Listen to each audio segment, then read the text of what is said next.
আসসালামু আলাইকুম। কাঠপ্রাইস শপ থেকে নিয়ে আসছি উইন্টার জ্যাকেট। আমরা দেখতে পাচ্ছি খুব সুন্দর একটা উইন্টার জ্যাকেট। ভাইয়া একটু ঘুরে দেখান জ্যাকেটটা কেমন দেখি আমরা। এটা হলো বাম্পার থেকে, আর এটা হলো পিছন দিক থেকে। এটা খুব কনকনে শীতের জন্য এটা খুবই ভালো একটা জ্যাকেট। এটা যে কেউ পরে ভিতরে, ভাইয়া ভিতরে গরম কেমন লাগতেছে? অনেক অনেক, আমি তো আসলে সহ্য করতে পারতেছি না, এত গরম। ঠিক আছে ভাইয়া অনেকক্ষণ আগে ঢুকেছি ভাইয়ারে এটার ভিতরে। তো ভাইয়া আসছিলেন জ্যাকেট নিতে, ভাইয়ারে আমি জ্যাকেট পরায়া ভিডিও করতেছি। যাই হোক, ভাইয়া খুলে ফেলেন, সমস্যা নেই। ভিতর সাইডটা কেমন দেখি আমরা।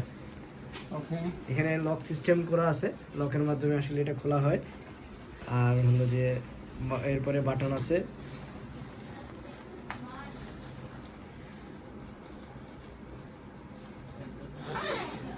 ও, এখন কেমন লাগতেছে ভাই? মানে এখন তো মানে বাঁচলাম। ঠিক আছে, মানে কিসের ভিতরে যেন ঢুকে গেছিলাম এরকম মনে হলো, এত পরিমাণ গরম। আচ্ছা, ভিতর সাইডটা দেখান শুধু জ্যাকেটের। হ্যাঁ, এই যে ঠিক আছে, জ্যাকেটের ভিতর সাইডটা দেখাচ্ছি। কম দাও। হ্যাঁ, সো এটা অর্ডার করতে হইলে ভিডিও লিঙ্কের নিচে ক্লিক করলে নাম, মোবাইল নাম্বার, অ্যাড্রেস দিলে আমাদের লোক আপনার বাসায় যেয়ে দিয়ে আসবে। ধন্যবাদ, আসসালামু আলাইকুম।